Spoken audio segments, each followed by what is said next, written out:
BJP ఆమెను జైలుకు పంపించింది కవితని. అలాంటి బీజేపీతో ఆమె అంటగాగే అవకాశం ఎట్లా ఉంటుంది?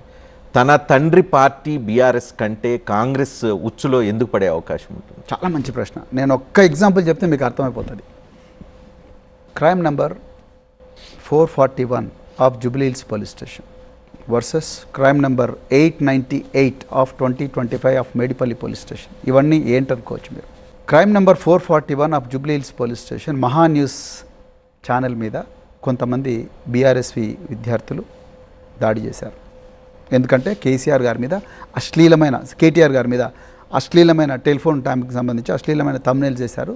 తెలంగాణ ఆత్మగౌరవం దెబ్బతిన్నదన్న బాధతోనే చేశారు. అందులో 36 మంది నిందితులు, చాలామందిని అరెస్ట్ చేశారు.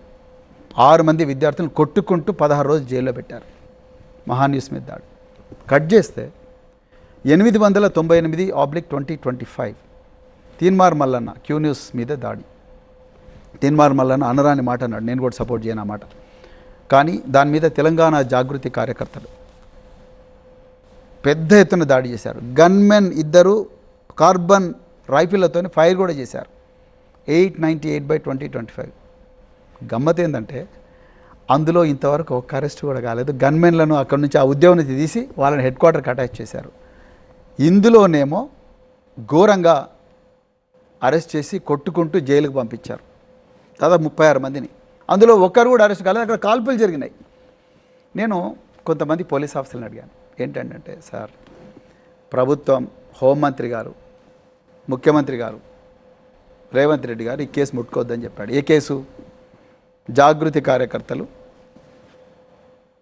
ఈ మా తీన్మార్ మల్లన్న న్యూస్ మీద చేసిన దాడి. మహా న్యూస్ మీద మాత్రం రాత్రే వచ్చి తెలంగాణ భవన్కి వచ్చి దాడి చేసి కారుతో సహా అందరినీ తీసుకొని పోయారు.